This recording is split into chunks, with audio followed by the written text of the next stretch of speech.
Ladies and gentlemen, it is now time! Oh, no. Oh, yeah! I finished these fights. Give me a hell yeah! Top Rope Nation. Learn to love it. It's the best thing going today.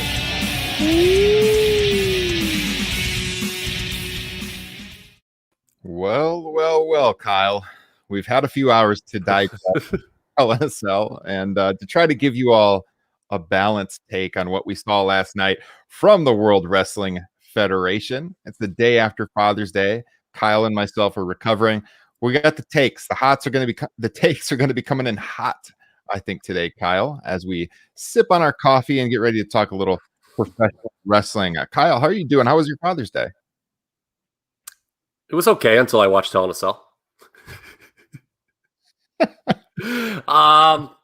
No, it was good, and the pay-per-view was bad. Yeah, I don't know about balance because I think we're going to be skewed pretty negative here on this show today. Fair and balanced. Yeah, we like to say we're objective on this podcast. We are, and we are. Being objective means when something stinks, you say it stinks. And last night stunk. It wasn't very good. It wasn't good. It was. There's a lot of issues. Now, I will say, as we're going to talk about, there's some good ring work on the show. But we expect more than that in our wrestling pay-per-views, and we're certainly going to have some criticisms. I think even after sleeping on it, still not super happy with what we thought. We want to see what the listeners and the viewers. We're live right now on YouTube, on Twitter, on Facebook.com. We want to know what you thought of Hell in a Cell. So let us know in the comment section. We'll get those involved in the show. We'll bring your comments up on the air here. Let us know your match of the night, your overall grade for the show, A through F. We're going to start it off here with Kyle. Grade the broadcast, A through F. What do you got for us? It'd be interesting if you threw it to somebody else. By the way, Justin Joint, I hope you're doing well today. It's just Justin's us at two. Work right now. Yeah. I'd go C- on this show. It was definitely a below average B pay-per-view, right? I think that's a very, very fair statement to say. Mm-hmm. It was not as good as WrestleMania Backlash, which I think I gave a C+ to. And and this is something I'm going to hit numerous times during this podcast today, Mr. Drosty. I think more so than any letter grade you can assign this show, there's a word in my head right now to describe Hell in a Cell and really the general state of WWE. If I could describe the promotion and this pay-per-view in one word, it's boring. I thought it was going to be a four-letter word, so that's a little softer than what I was expecting. No, I mean, it wasn't like the worst pay-per-view I've ever seen, but God, it is boring. Like, there's sometimes wrestling is so bad that you like laugh at it and you're like, oh my God, this was like so shitty. And yeah, you do like say four-letter words, but this was just boring. Mm-hmm. Did it seem like WWE didn't even want to do this pay-per-view? Well, I mean, with crowds coming back next month and the real stars soon to follow, we thought it might be a lame duck pay-per-view, even though it's Hell in a Cell. But, in addition to being boring, I think the WWE just has inherently bad fundamentals on top of being boring. And so look at this show. Themed pay-per-view. We've been down that road before, how we don't like those. Multiple cell matches. The Red Cage. The Thunderdome. Here's one. 5 of the 6 matches that were on the pay-per-view proper were rematches in some form of something we'd seen on the previous 2 pay-per-views.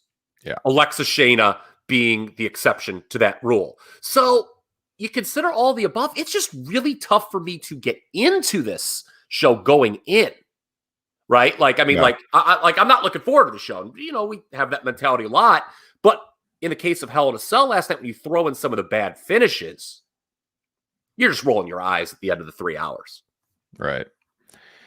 That was the biggest issue for me was the finishes too. But yeah, it's such a stopgap pay-per-view, and it's just kind of hanging there as the last pandemic era Thunderdome pay-per-view, just trying to get through it. They put together some matches where you think they're going to deliver in the ring, and a few of them did, but I didn't think there was anything great on the show. I didn't think any of the matches really approached 4 stars, to be honest with you. There were some solid matches. You remove the Roman Reigns Rey Mysterio match, of course, for whatever reason they put that on Fox, and I do want to talk about that one. We're gonna talk about that later in the show. But overall, for me, I agree with everything you said. The excitement level wasn't there. I was out of town for Father's Day. I make my way back through a wicked thunderstorm, by the way. Get home in time. Tell me you were cranking some Boss. I saw the pictures you put on Twitter. That landscape, my God, that just screams, honey, we're listening to Nebraska on the way home. Yes, I was going to say Nebraska or darkness on the edge of town. Dude, I mean, I get home, it's like, well, Hell in a Cell's on. I got to watch it. We're going to do the pod. But I wasn't like motivated to watch it. There was nothing on the show that excited me. I always say on our post pay-per-view shows that WWE always delivers when it comes to pay-per-views in the ring. Like, you can always expect a good night of matches, but it's the broader picture. What do these stories even mean? Are they good stories at all? Will you ever watch or even think about this show again? And those questions, those last ones I went through, those were all at like all-time lows for me. Like, I did not care about anything on this match. I'm not going to lie. Like, I'm excited for SummerSlam and what they were potentially planning there. But for this show, it was like, man, no. And then some of those finishes, as we're going to get to, they didn't do a whole lot for me trying to get into this. So we've got some people in the chat. I want to bring up some of the viewers and their thoughts on the show. We've got Aman. He said, I'll go for a D. I found it to be an absolute snooze fest of a show with nothing moving anywhere. Not too dissimilar in that sense from your regular Monday Night Raw offering. Agreed. Gabe, longtime supporter of the show. Gabe says, I'm going to give it a C+. There was a lot of good wrestling and matchups we've seen too many times. Also, a lot of bad results. The good wrestling made up for a lot of the bad, hence a C+. We've got David. David says, Lashley McIntyre were having a great match until the finish. 100% agree with that one. No Hell in a Cell match should ever end with the roll-up. No kidding, David. Let's see. Alan. Hell in a Cell was like getting a tie for Father's Day.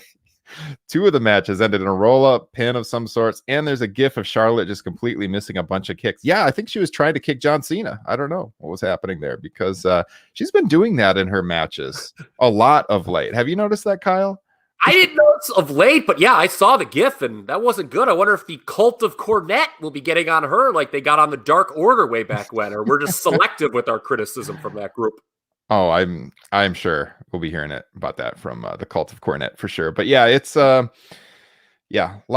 kind of lines up with what we saw over on our Twitter page. Let me just pull up the results of that poll right now. We've got 111 votes. What did you think of tonight's Hell in a Cell pay-per-view? Posted this last night, and out of 111 votes, 30.6% gave the show a D or F rating. 30.6, a tie gave it a C.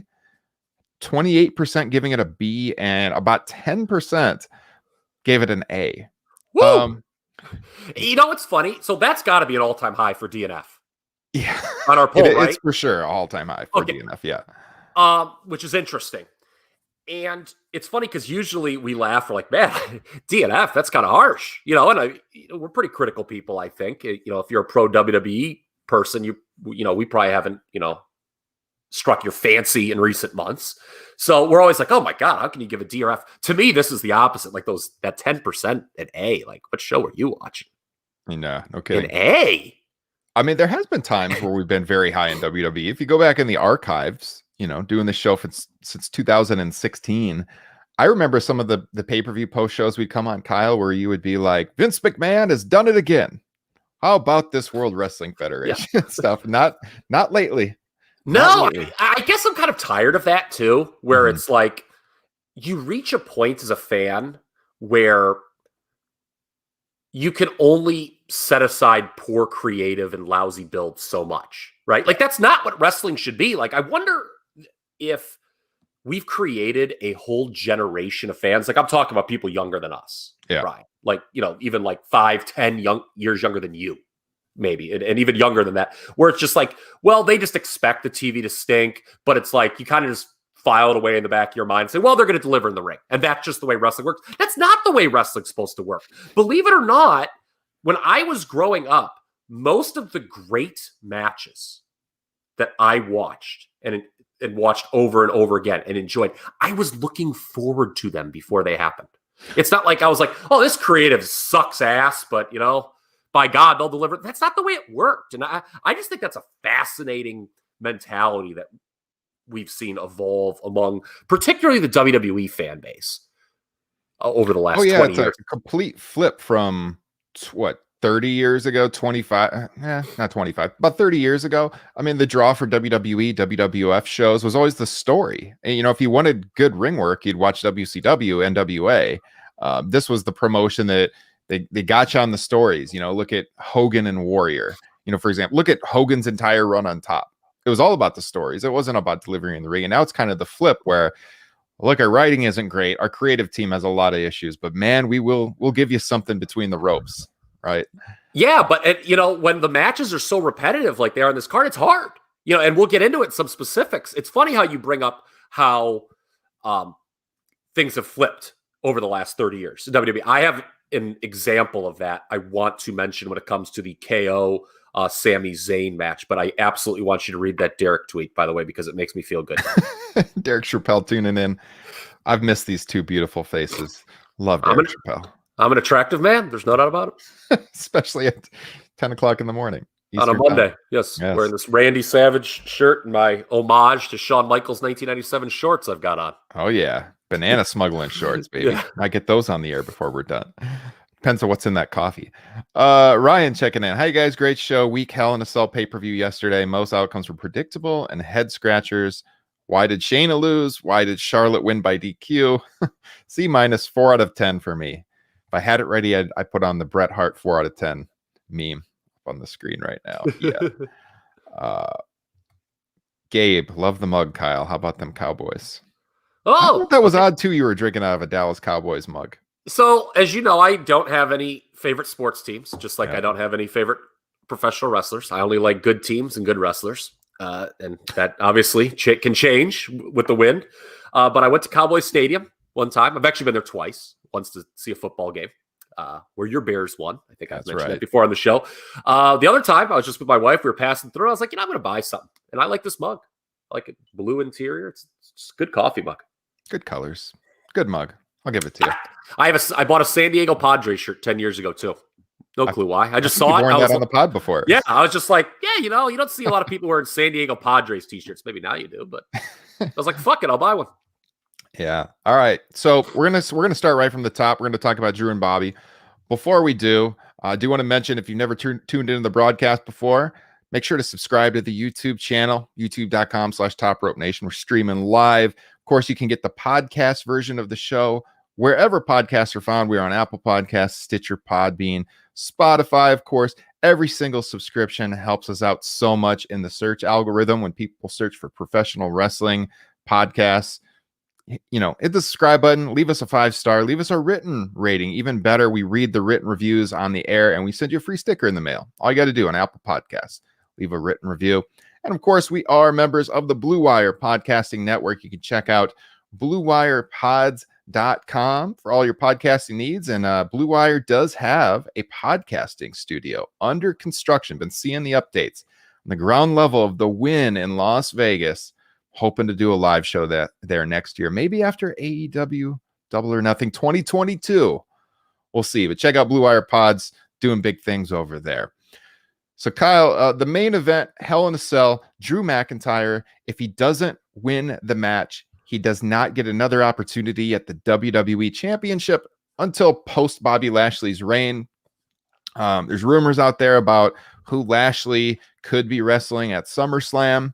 Could be a major return on the way in the form of Brock Lesnar. We will see. So going in, I kind of felt like Drew wouldn't win the match. But you can never be too sure because, the thing with Brock could fall apart. They've been teasing, doing a Bobby Lashley, Brock Lesnar match for a while, for years. Bobby's been talking about wanting to do that match. 4 years. Yeah. So, of course, Bobby retains. The guys went out. They worked hard. There's just some logical issues with this match. You guys let us know what you think in the chat. I hate the fact that you do a Hell in a Cell match and then you get the manager involved. Like the original referee takes that chair shot and he's laid out. And so Drew has the match won. He needs another referee to get in. They unlock the cage. He demands the referee on the outside unlock the cage, get in the ring. And he does. It seems like it takes him forever to unlock the door, but eventually he gets in there, and apparently MVP snuck in from behind him. We didn't see MVP on screen until we get the standard world title spot where the challenger has it won, but at the last second, the manager of the champion or an ally of the champion pulls the challenger off, right? So Drew hits the Claymore, 1, 2, oh my God, MVP's in the ring, pulls Drew off. It was not a bad spot. No, but it's overdone. It is. I mean, yeah, we've been doing that for 20 years. I feel, yeah. Very WWE spot.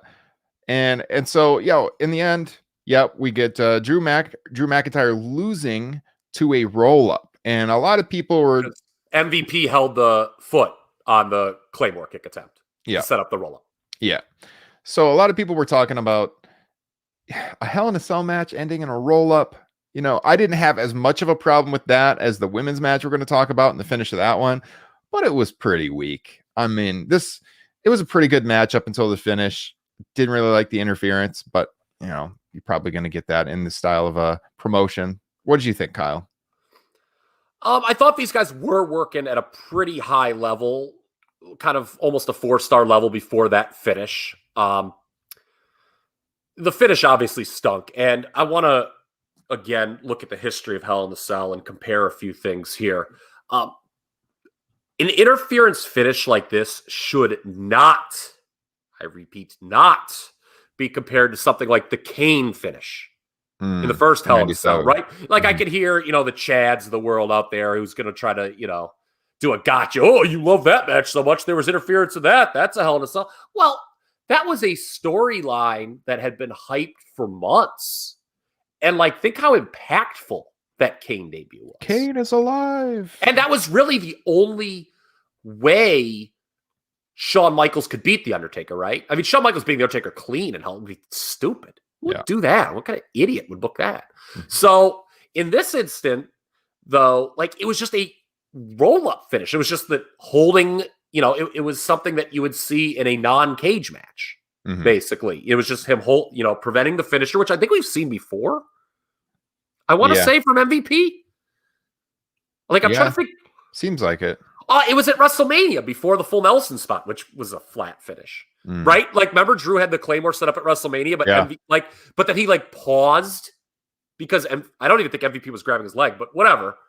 The finish stunk. Should not be compared to more over the top, impactful interference. I'm not against interference necessarily. All interference is not created the same. This was just a cheap finish. And I've got some questions here. So this was the one match I was kind of looking forward to on the card, simply because there were stakes involved. Like you mentioned, if Drew didn't win here, there's no more challenging Lashley. Okay. Traditionally, that stipulation sets things up for the babyface to win. The babyface did not win here, obviously. So I'm going to ask you this. Given the finish, which was supposed to make you in the audience think, oh my God, Drew was robbed. Will there be some sort of last-ditch attempt to get Drew one more title match against Bobby Lashley, whether it's through Money in the Bank or Royal Rumble even? I mean, I know it's a long time from now. Do you think they're going to do that, or is Lashley McIntyre completely done in your eyes?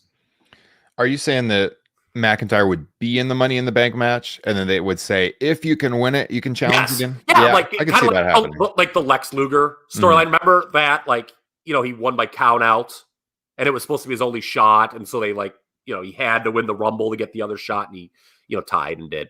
I mean, they could do that because I got to say this. There's a lot of people, and this is just so reflective of the modern WWE mindset and how people are willing to accept things that I'm quite frankly not willing to accept, Ryan. And I think one of our callers mentioned this on the Locker Room show we did. It's well, okay, Drew can't challenge Lashley more, but what if he just gets drafted to SmackDown? That is so lame and weak, especially as a babyface. Well, I failed here, so, I'm just going to go over to the other brand and get an attempt. Yeah. That stinks. Yeah. That smells. I hate that. And it never works. No. I could see that as the draw for Money in the Bank, because I do think Drew will be. I mean, it makes sense for Drew to be in the Money in the Bank match. So I think almost certainly he'll be in that match. Yeah, I could see that where there is that stipulation. Look, if know, we said no more title shots, but if you win the Money in the Bank match, then you can do it. That makes sense. But I don't think otherwise there's going to be anything like on Raw tonight where maybe I'll make myself look like an idiot and they will do this, but I don't think it's going to be like, oh, it was a cheap finish. MVP got involved. You can have another opportunity. I don't think they'll do that. I don't think they'll do that. Yeah, and Money in the Bank might be too quick to go back to that. I don't know. Here, the interesting thing is, though, with him, what do you do with him, Drew McIntyre, if he's not going after Lashley anymore? I mean, I assume, yeah. Well, you know, I don't know. I guess I don't know. I was going to say with Bobby Lashley too. I don't know where you go with him because. Well, I think and you alluded to this earlier. Does the fact that he went over last night make you more confident in the idea that it's going to be him and Lesnar at SummerSlam? Yes to that, but then I was thinking about it, and it's like you don't have to have him wrestle. Look, they pulled Roman Reigns off of this show, but Money in the Bank is their first pay-per-view since Mania with a crowd. Certainly, they want Bobby Lashley out there, so he has to have an opponent. So then what are you going to do? Like, who can he possibly wrestle in between if you got the Lesnar? Because I was thinking as soon as they work out this agreement with Lesnar, they should start building it up on TV. Yeah. So if they're building that for 2 months, you still got to do a match.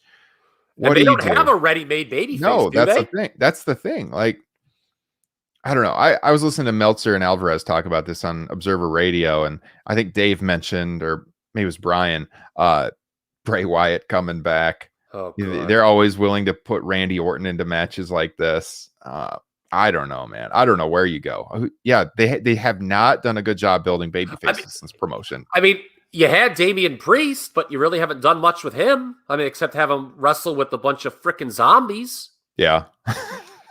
I mean, I don't think anyone's really clamoring for that. Michael, patron of the show, says, I would like to see Drew come out and cut a promo where he says that he knows he has to start from the bottom and work his way back up and see him feud with some low to mid carders and just win some solid wrestling matches. Kind of building himself back up, getting that eye of the tiger back. Yeah. I'll say this, compared to a lot of people out there on Twitter, at least my feed, I was more into the idea of Drew winning here than I think a lot of people were. I would not have been the least bit upset had Drew McIntyre won last night. I kind of think he maybe should have. I kind of wanted to see him win. Yes. Just because he has not gotten the time in front of the fans as champion. We've talked about that over the last year and a half. And with the fans coming back, with them going out on the road, here's his chance. So that played into a little bit, but just like the logic meter in my head was saying like Lashley, Brock Lesnar, SummerSlam, they can't do it. Well, does that have to be a title match? We've talked about this before when you bring these guys back, because like you think about it, is Lesnar going to come back and put over Bobby Lashley? Does anyone think that's going to happen? Depends how much you're paying the guy. Maybe. I'd like to know what that price tag is. I think that's like kind of the fly in the ointment. To me, I thought you could have, set that up as a special attraction and, where Brock could go over and maybe he gets drafted, because you have to do Brock and Roman down the line, don't you? Mm-hmm. Because of the Heyman angle. Like that makes a lot of sense. So like having that be a non-title match and Drew be the champion going into SummerSlam, and I don't know who he'd work with, but I thought that was actually kind of a viable scenario. I guess maybe I was just buying into the concept of Drew winning a little bit more than others, although I did see the odds, and that certainly didn't Gabe says inspire me. Yeah, I wouldn't be surprised if they circle back to Kofi for the potential New Day breakup. I'm glad that somebody mentioned this. What did you think about the use of Kofi in this build? I thought it was odd to like have him and Drew competing for that number one contender spot if you're trying to solidify Drew as a number one babyface, because it kind of like cuts into him as a babyface to have him competing with another one for the title shot, especially one who's kind of still as beloved as Kofi is. So I thought that was an odd piece of booking. Part of me thought that Kofi might turn heel and cost Drew this match. That was part of, when I was thinking, okay, if Drew loses, how are they going to do it? That was something that entered my head based on that promo that they did with like MVP on Raw 2 weeks ago. But they did not do that at all. So I had the same thought. I was thinking heel turn too, because it just didn't make a lot of sense to me. Like if if there would have been fans there, the split in who the crowd was cheering for, they would have been for Kofi, I think.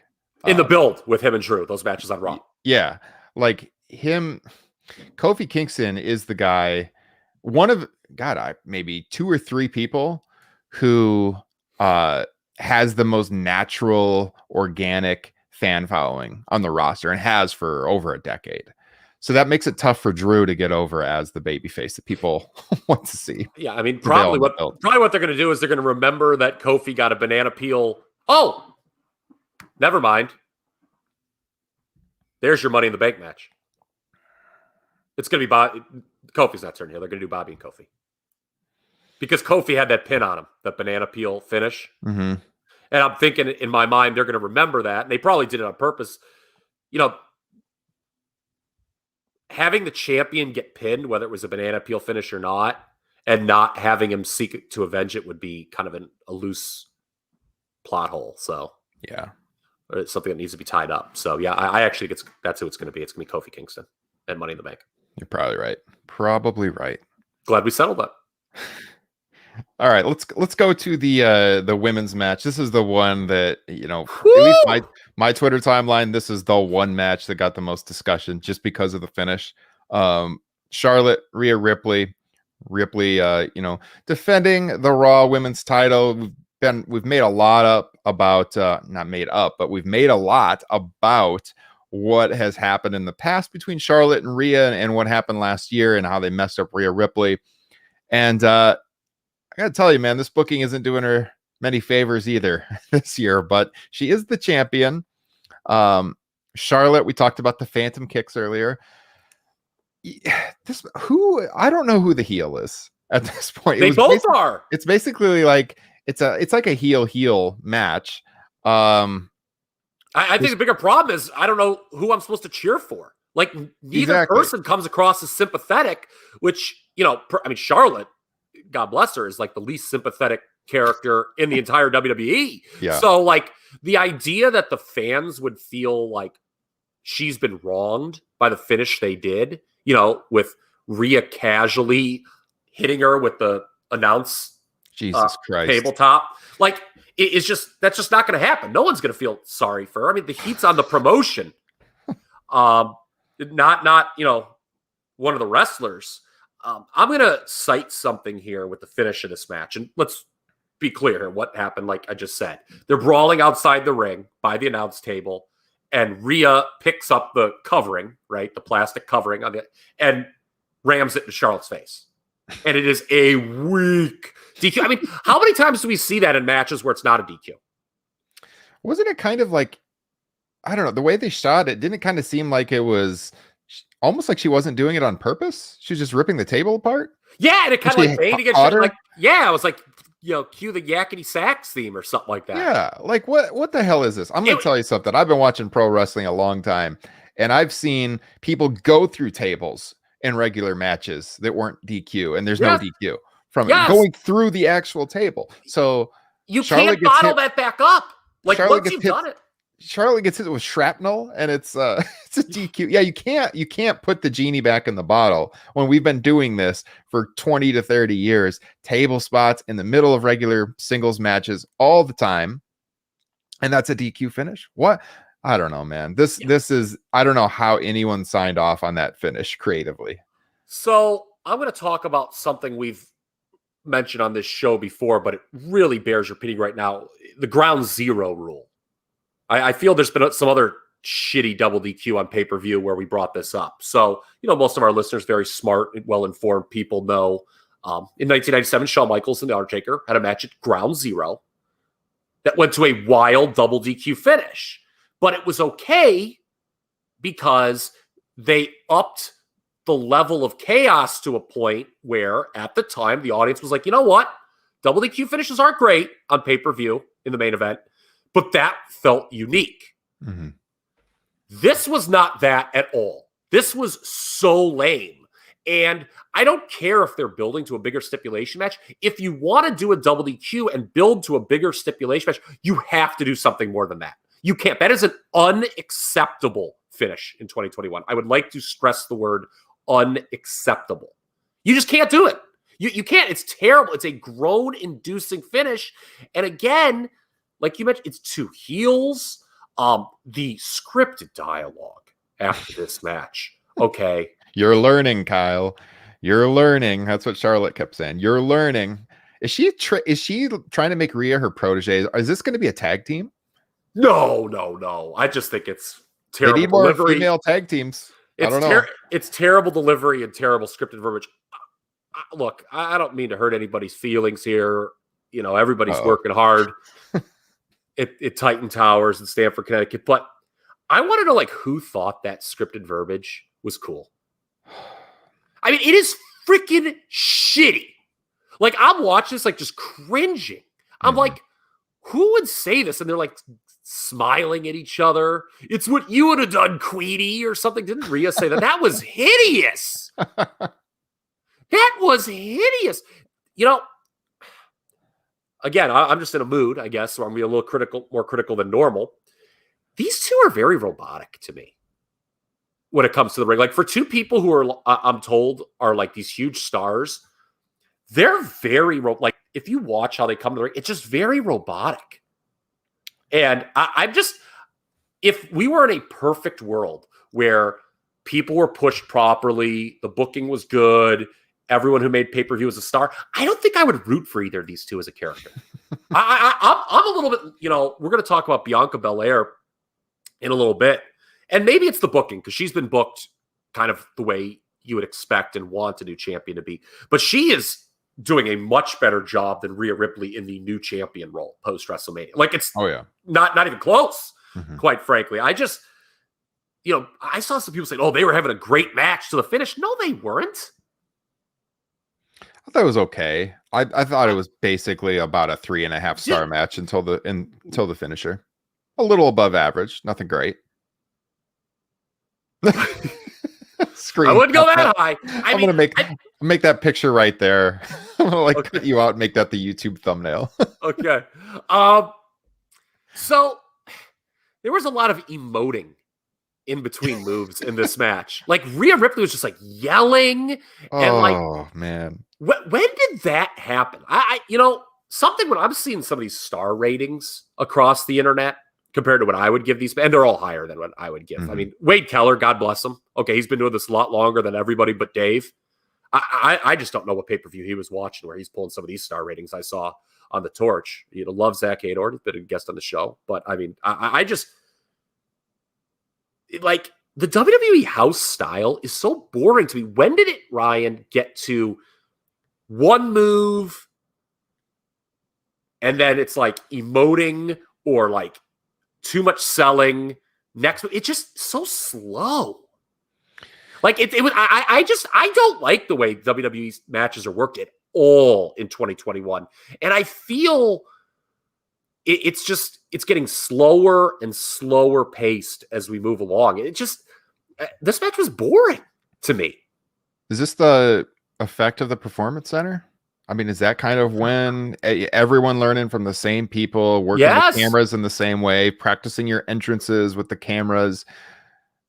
It is a very robotic feel to it. Working the holds a certain way to where the cameras are.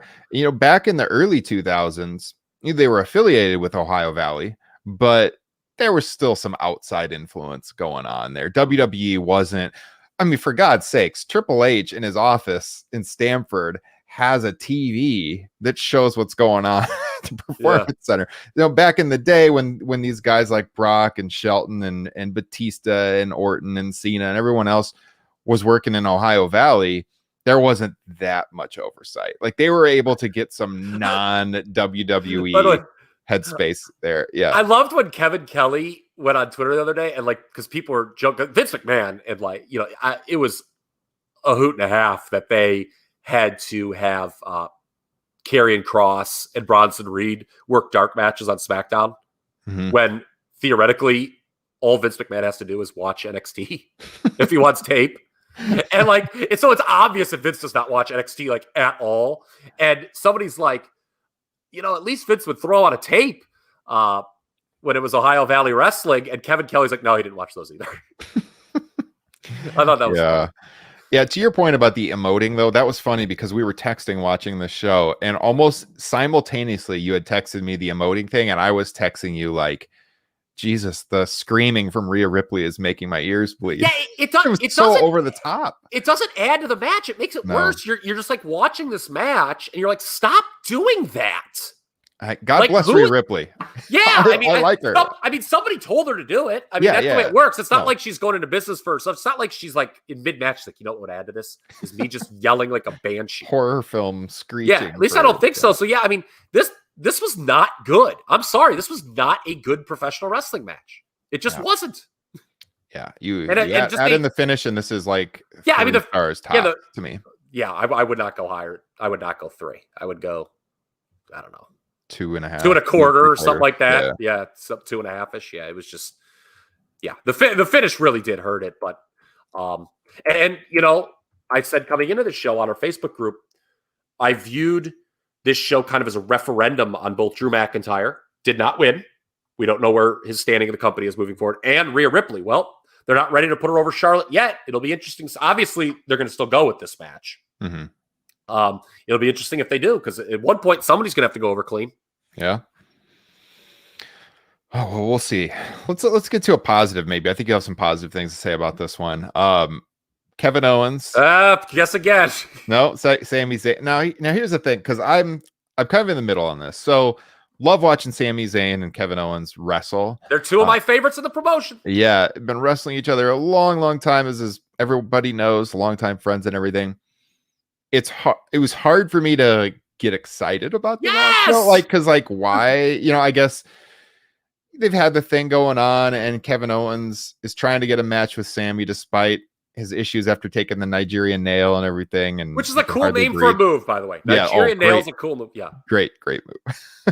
But I don't know if the move is great. I just like the name. Yeah, because you tell it to a non-wrestling fan, like, wait, he took a nail to the throat. What's going on? But no, I mean, like, they tried with the build, but even so, it just felt like coming in, here's two friends that want to wrestle each other again. And there wasn't a whole lot of stakes to it. It didn't feel like. And we don't know what else to do with them. But they've been around for a long time. And okay, let's just throw Kevin in, because we think it's going to be a good match, because they're capable of, producing the kind of match that people like in the mid card.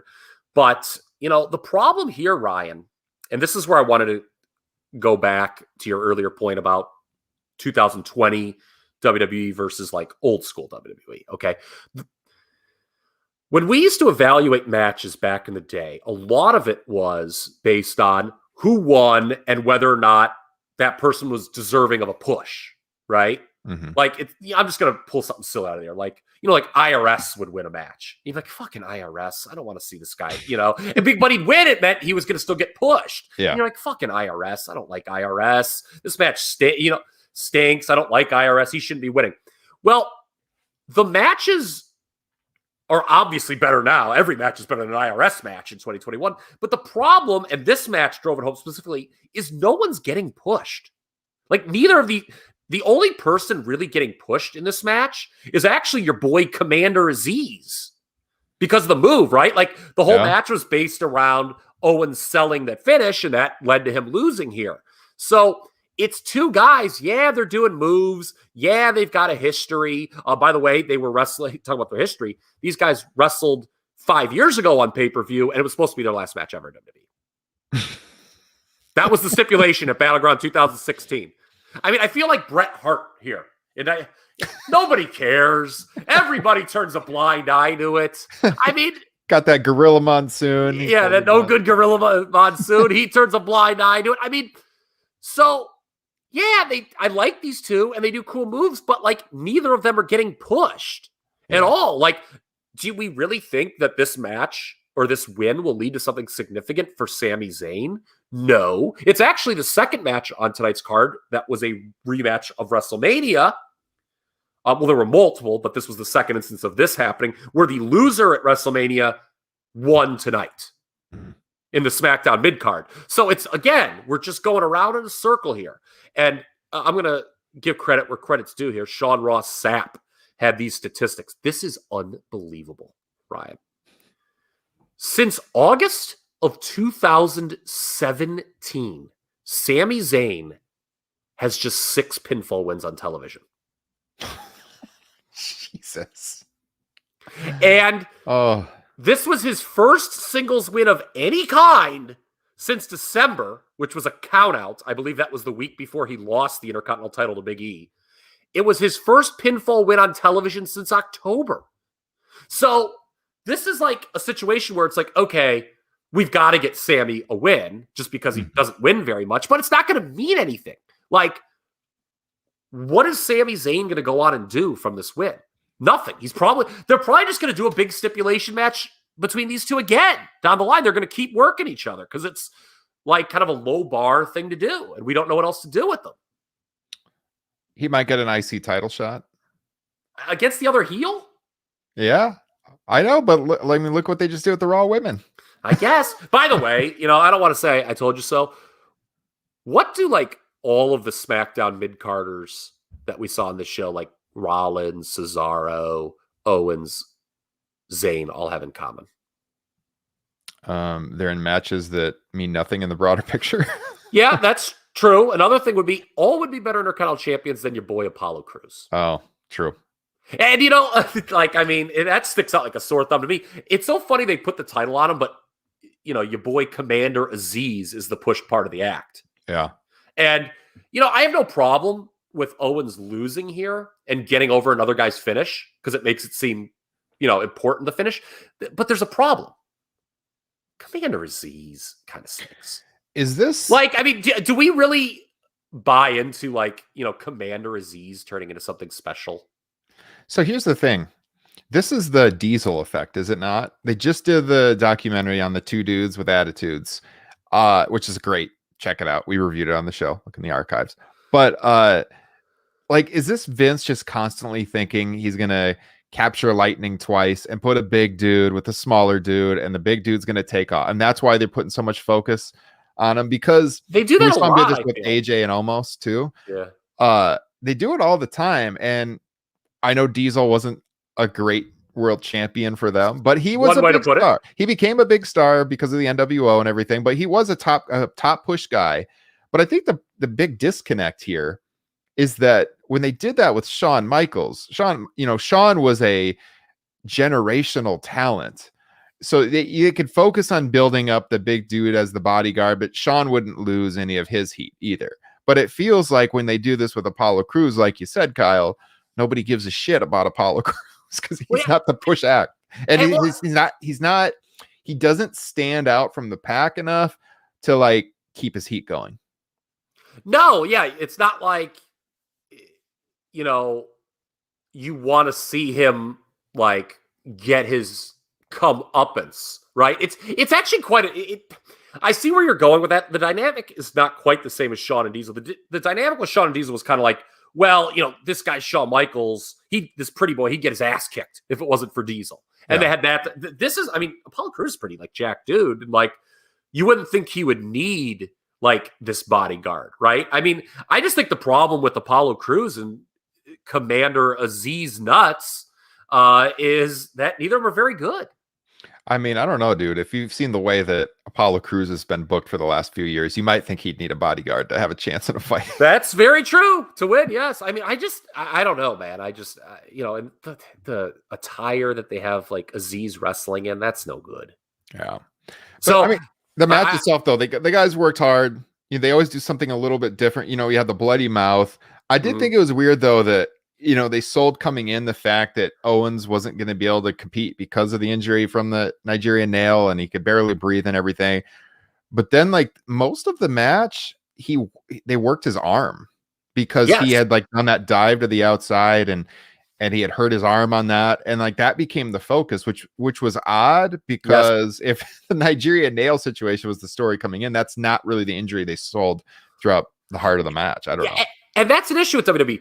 Things only matter when they tell you they matter, right? Yeah. They're like, oh, Kevin Owens, he might lose because of the Nigerian nail. But then you watch the match and it's that's not really what's happening. Right. The announcers have to hit you over the goddamn head.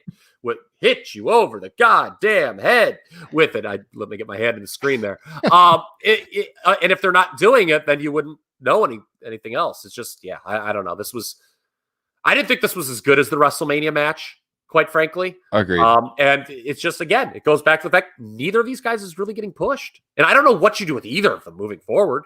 I mean, it's not like they're going to put one of the major brand titles on either of these guys. I mean, I guess they could compete for the secondary titles, but feels like we've been doing that for years and years.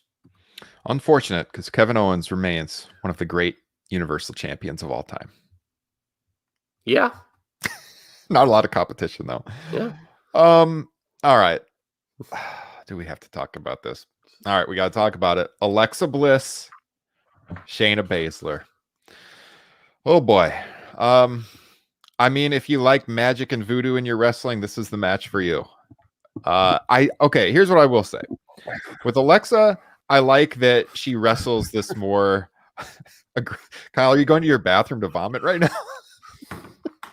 Camera's moving all around. I like that she wrestles a more aggressive style, with this character. She's showing like a different side in the ring than she did previously in her career.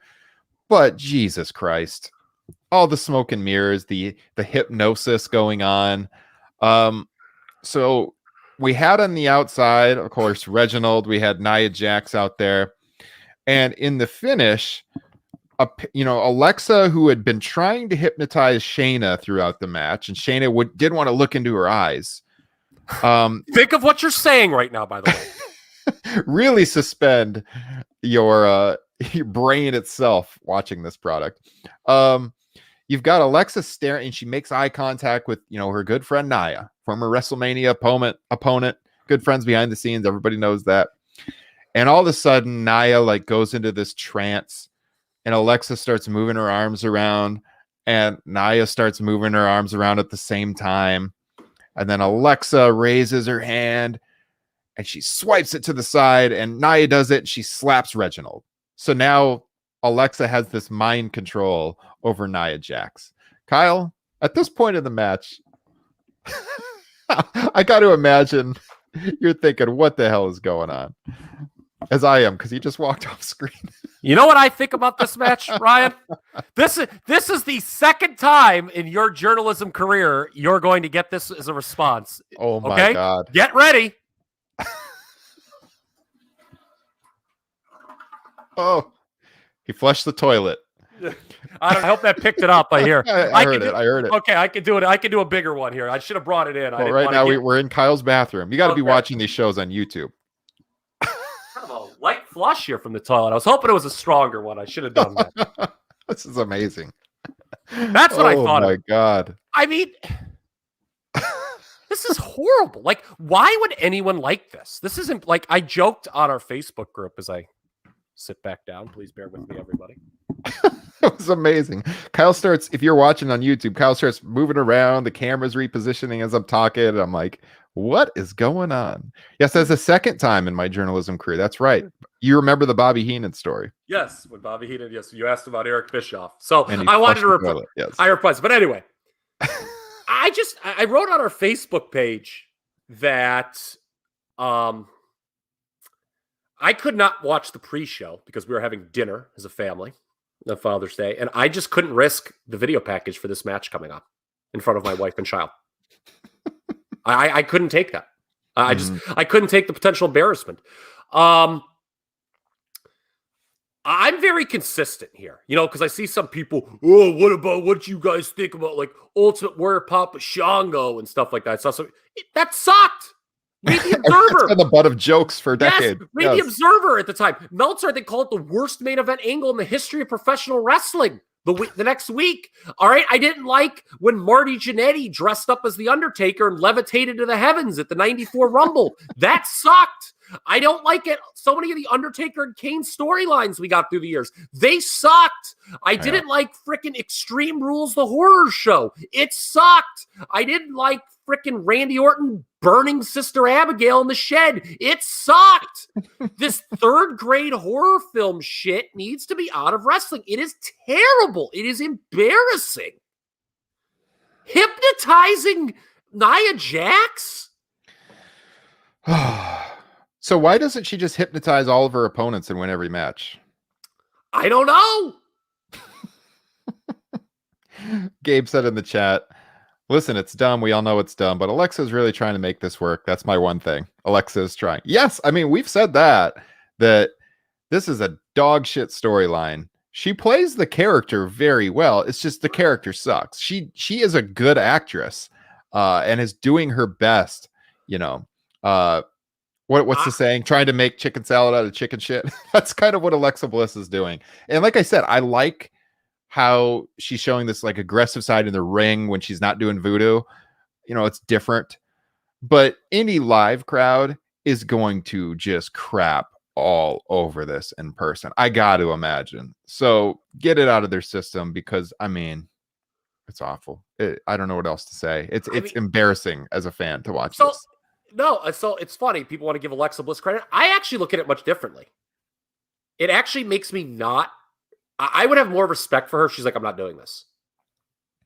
She's not going to do that. I mean, come on. I'd be a huge fan. I mean, to me, like going along with this, like kind of makes me think that she thinks it's good. And that ain't correct. Yeah, look, no, I don't want anyone to like clip this and say, oh, Alexa, they're shitting all over you. But nobody was pumping Alexa Bliss as a star of the future earlier than this podcast. November, October 2016, I was saying, you know, she's next level and she became a big star. And I'm a huge fan of hers. Had a chance to interview her when I was working at Comic Book. One of the nicest interviews I've ever had. She can't make this work, man. It is just no one awful writing. It's just awful. Dude, go back and listen to how Ryan described the finish. She's trying to hypnotize Shayna Baszler. That's not working, so she hypnotizes Nia Jax. Yeah. That's bad. That's really, really bad. Wasn't good, was it, Kyle? It fucking blew.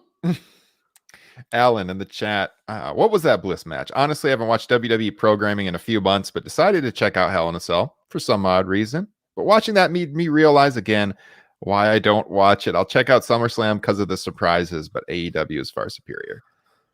AEW could shore up its television. They did. I'll tell you, July is a big month for the two North American promotions, man. Yeah. I mean, if they're just counting on fans being a panacea, you need to be creative too.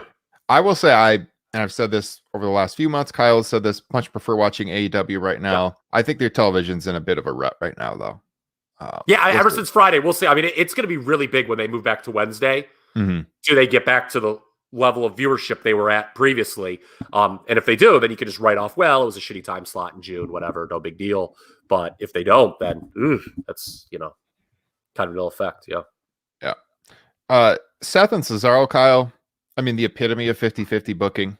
You've got two really, really strong, good wrestlers out there. Again, it's one of those scenarios where, look, we're going to get a good match. Do you really care about it? I mean, yeah, it's a good match. It wasn't anything that I'll rewatch. Probably, I would say, my favorite match of the night, I guess. I liked the main event better. Yeah, I did until the finish and the shenanigans. But look, of course, Seth wins. This is WWE books 50-50. It's a good match. Doesn't really matter in the grand scheme of things. Seth helped them build up Cesaro before he got the championship match. But I mean, again, who cares about this one going in? Well, here's the issue and why I couldn't care about it. It's kind of a pointless affair in the sense that you look back, okay, we all agree that Cesaro and Mr. Drosty, if I could have the floor for a minute here, Speaker of the House. I want you to tell me if you think this rant is fair. So we all agree Cesaro deserving of a better lot in the WWE, right? For years. Yes. Everyone was ready to get behind him in 2014, which if you have misplaced your calendar was 7 years ago. So they give him this match at WrestleMania where even it was pretty obvious he was going to win, right? Like everyone was like, God, if they don't have a win here, like how hideous would that be even by WWE standards of babyface treatment? So he wins. And he did get a shot at Reigns, okay, which was more than I thought they were going to actually give him. I thought they were just going to go right back and have him lose to Rollins. But it was like obvious he wasn't going to beat Reigns. They just don't see Cesaro on the same level as Roman Reigns. Yeah. So he gets an obvious win at Mania to set up an obvious loss to Reigns. And now they do this rematch with Rollins where it's obvious that he's going to do the job back. And there's two problems here. Cesaro is going, at the end of the day, going right back to where he was before.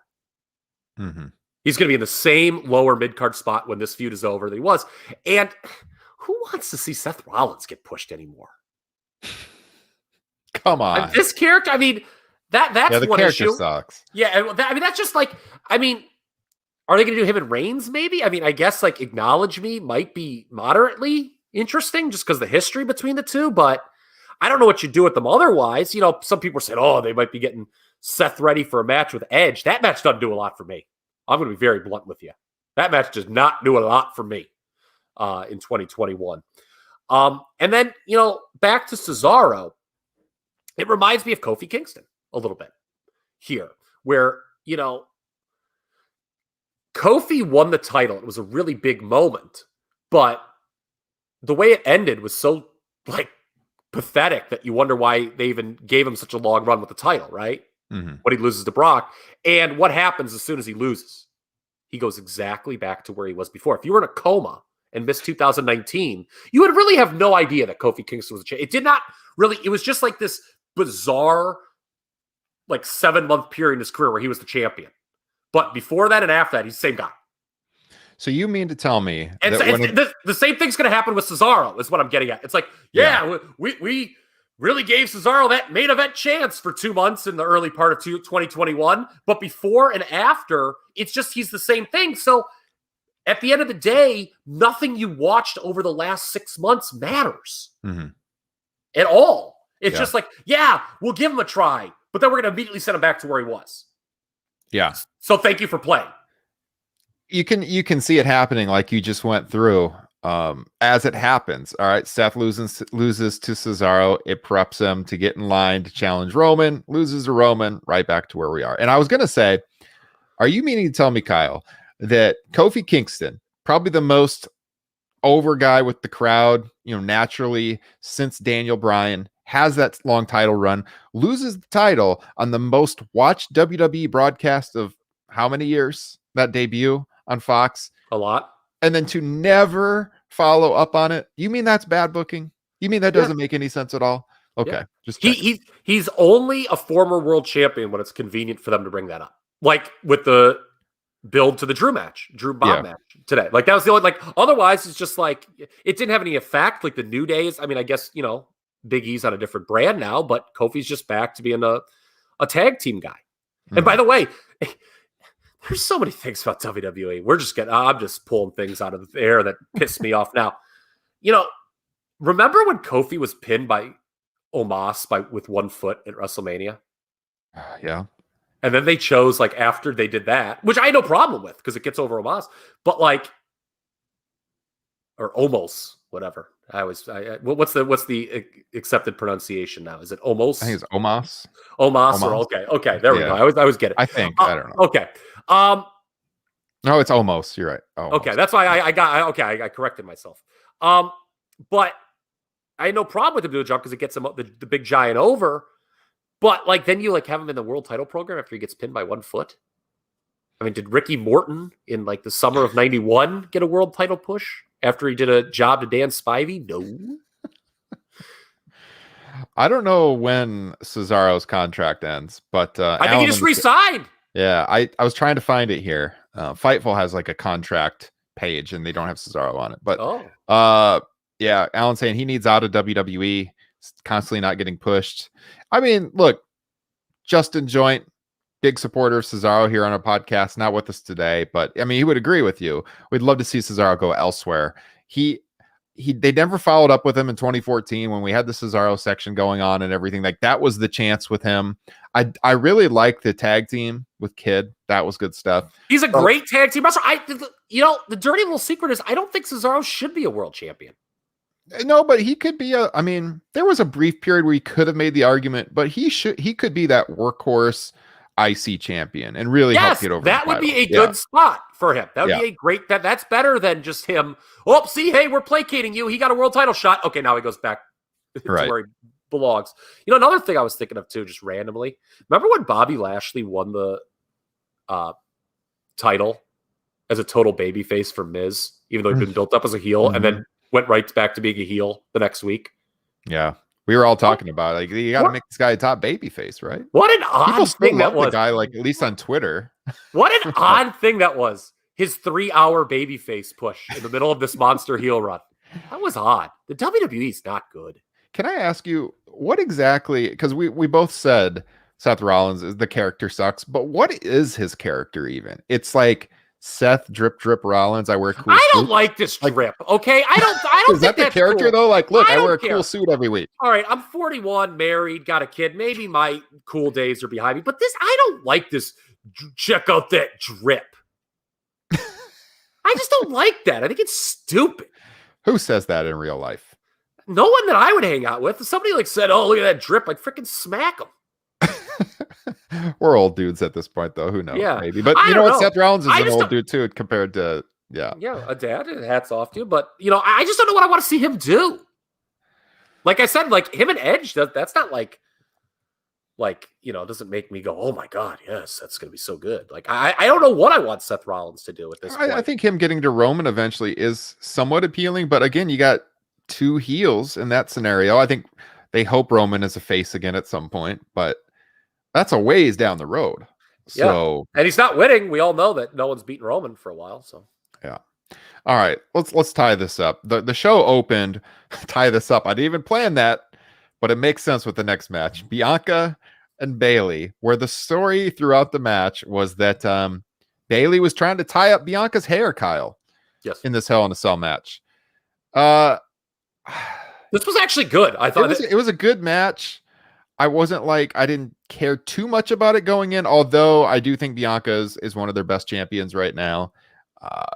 Far better than what's going on over on Raw. You would think that this would have to be the end of the feud because Bianca has beat Bayley twice now, WrestleMania Backlash, here at Hell in a Cell. But they didn't really play it out like this was the end of the feud. It should be. I mean, I don't seem like it. I mean, so okay. Our buddy Zach Hadorn, and I was very pleased to see this tweet last night as the match was going on, because I thought I was the only one who felt this way. This match was slow. This was like the one that like really, like, it was just a lot of like looking for weapons. Like this was weapons in a cell. I feel that's the way like Hell in a Cell. I was going to make that point. Now. It seems like the Hell in a Cell matches now are just like a weapons match or a no DQ match with the cell just happening to be there. Yeah, I mean, that's there's like no focus on the cell. Yeah, it's not, and you know, it's funny. A cage match, it's supposed to, you know, keep the 2 guys, 2 girls like in there. And it's supposed to be just, you know, them colliding. But now it's like, well, it's that, you know, the 2 guys and 2 girls in the cage and all the plunder that's under the ring. Mm-hmm.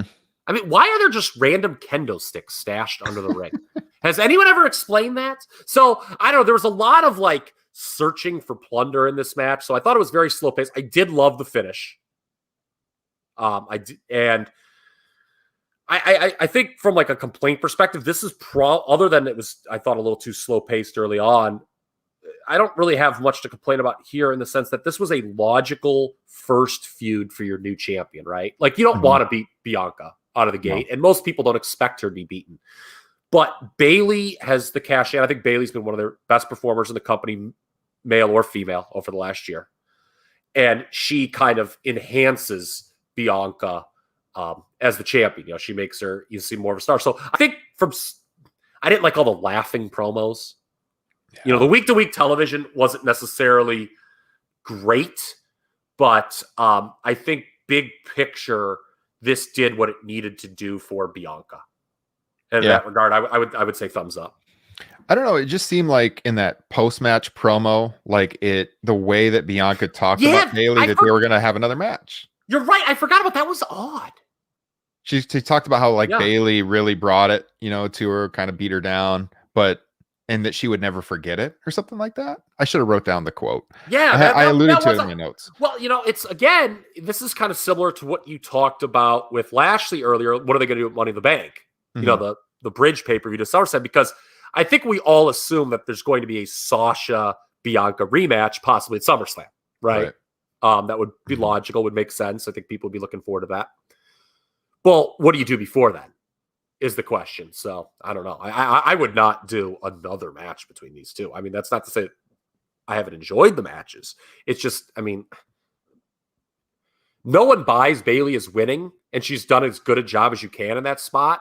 Yeah. Despite that mentality. But yeah, I don't think you can go to the well a third time, especially after a cell match. What do you do? Like a normal match after a cell?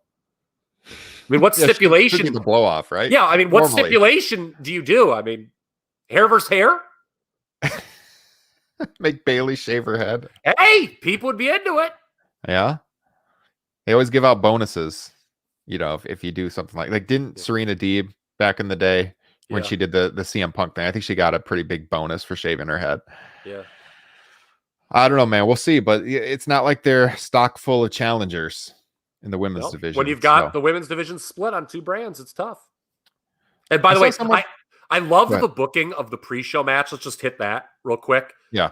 The time-tested booking strategy of, okay, you've got one member of the champions against one member of like the challenge, like the number one contender team, I guess, for lack of a better term. Yeah. And the person who would be the presumed challengers in a tag title match just loses clean. That really makes you want to see a tag match. Not that I wanted to see it anyway. I mean, what an odd booking. I mean, just having Mandy Rose tap clean as a sheet to the sharpshooter. That was odd. That's the way you build up your potential tag team title challenge. And it's funny, the announcers were like, "Well, what does this mean? You know, maybe they're not going to get a shot now, and they're just going to be like, well, and, you know, they're going to still do it. I'm sure they're just filling time." Was this the first pay-per-view, by the way? If you include pre-show, there were more women's matches than men. I didn't look it up, but I feel that's pretty novel. I mean, if there's been one before, it's, you know, it doesn't ring a bell. I mean, obviously, Evolution would not count in all women's pay-per-view. Mm-hmm. Yeah, I think so. Can't think of anything else that would stand up to that stat. So, did you want to talk about Reigns and Ray real quick? Yeah, I don't think I ever even gave the show a grade. If I didn't, my grade for this is a D, by the way. Whoa, you're lower than me. Wow. I'm going harsh on this one. No grade, not a curve anymore. I got to give the show a D because there's nothing I would ever go back and watch. The weak finishes that we talked about doesn't really mean much in the grander scheme of things. Yes, there was a couple of good matches like KO and Sammy, and I really like just ring work wise Cesaro and Rollins, but nothing is going to stand out. This is a show that next summer, Kyle, if I were to say on the pod, hey, remember Hell in a Cell last year? You would struggle, I think, to talk about the matches. I feel like tell me about Hell in a Cell 2020. I mean, the only one I really remember is the ranting show that we did on The Fiend in 2019. So, and the debut of the Red Cell, I can't believe they're still using it. But the Red Cell. I mean, there's nothing that's going to stick with you. It's just a stopgap pay-per-view. It's not memorable. I just can't give this because of the bad lousy finishes in the big time title matches. I got to give it a D. I can't go any higher than that. Love it.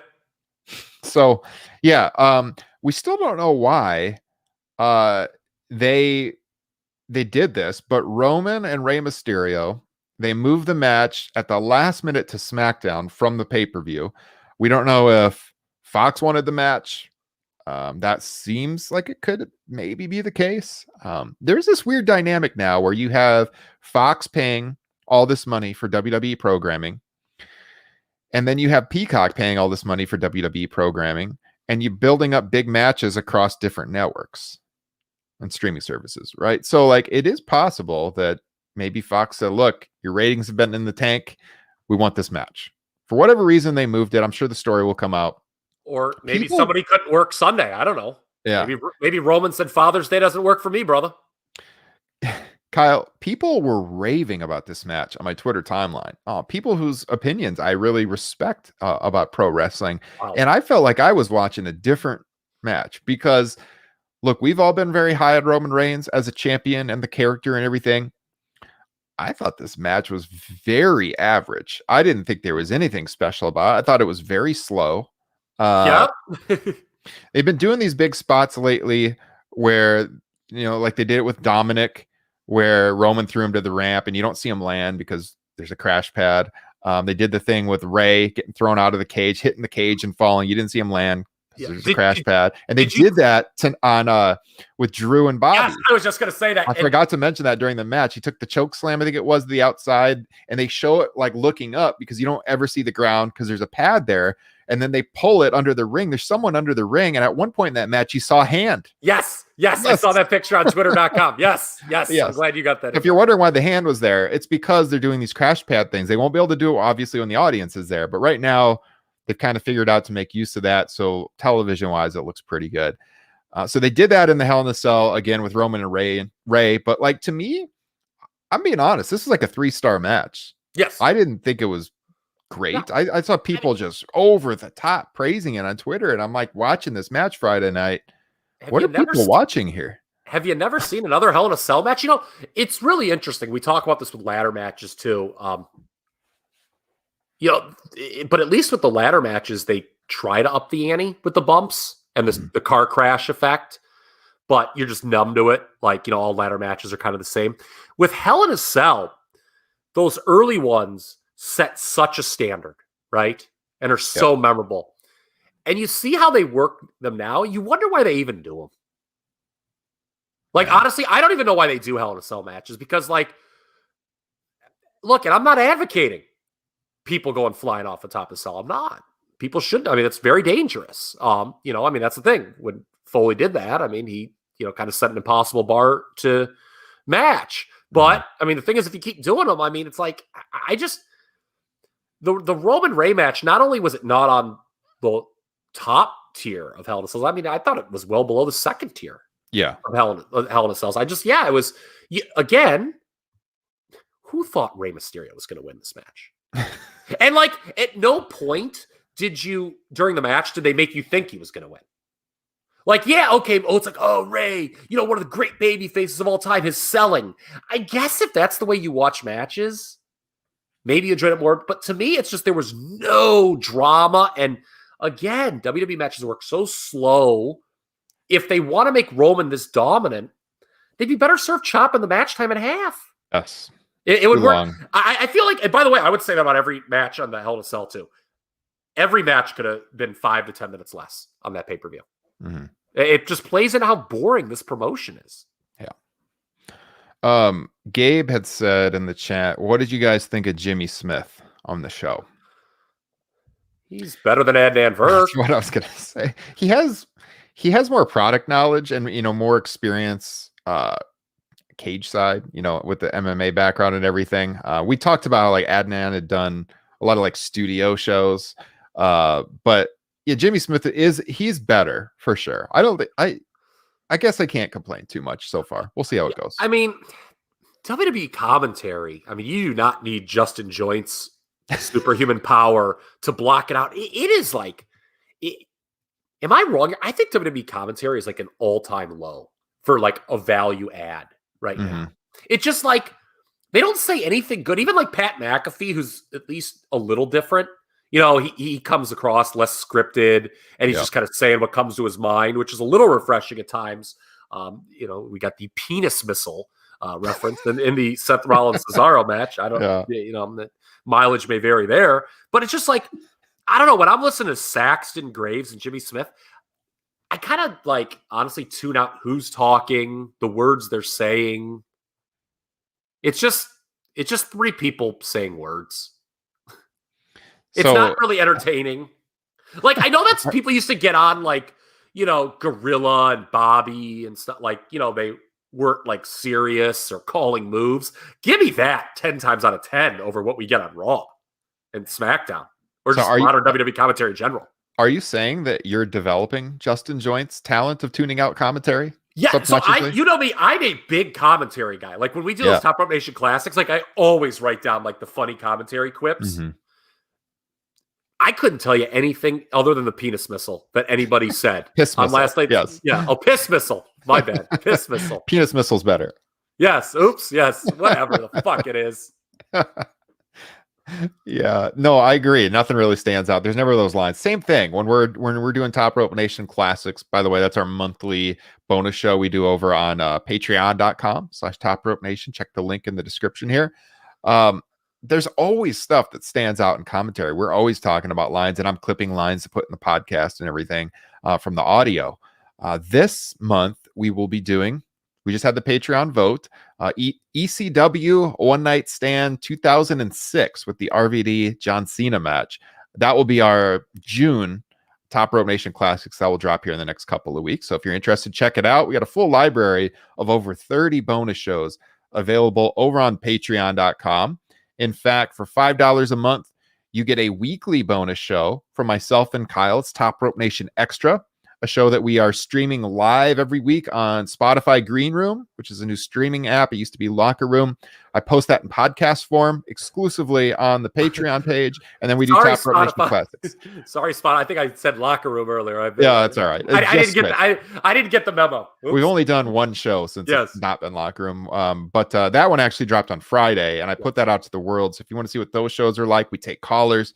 It's a lot of fun. You get a weekly bonus show from us in addition to our normal flagship show on Fridays and these pay-per-view post shows that go out to the world, plus Top Rope Nation Classics once a month, which is like a 2-hour deep dive on a classic show that the patrons vote on.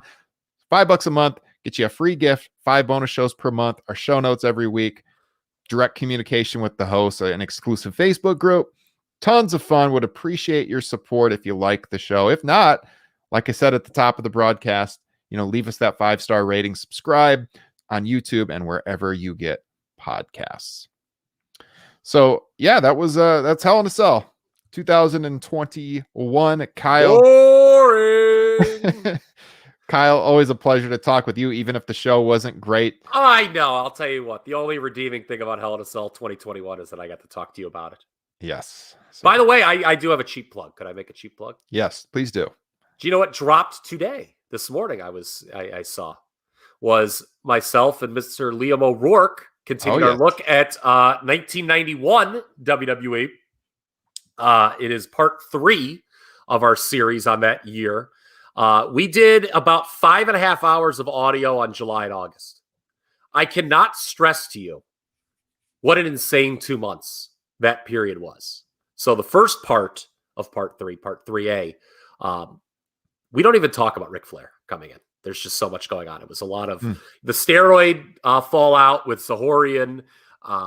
We take a look at the top angles for SummerSlam 91, the Match Made in Heaven, Match Made in Hell. People can check that out, Squared Circle Gazette. It's a real strong effort over there, I think. Absolutely. Check it out. You all heard Liam here on Top Rope Nation a couple of weeks ago as we talked to him about the Brian Pillman Dark Side of the Ring.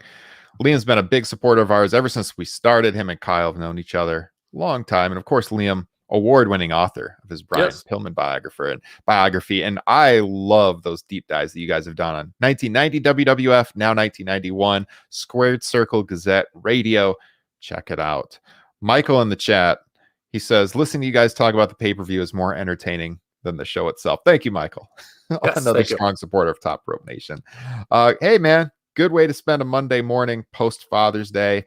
We will be back with everyone. Glad to have so many people in the chat. Yeah, we had an active show today. So more people involved actually than sometimes when we go live right after the pay-per-view. Maybe it's because there's more competition on YouTube and Twitter and everything right after the shows than there is on the Monday morning. Sometimes we like, schedule permitting, doing these next morning shows because it lets us kind of think about it a little longer. I like it better. Yeah. So it was fun. We will be back with you. We'll be doing a Spotify Green Room app show, which will drop on Patreon midweek. And then we will be back at the end of the week in our usual Friday time slot. Subscribe, all that jazz, so you don't miss it. This has been Top Rope Nation. Hope everyone has a great week. Take care.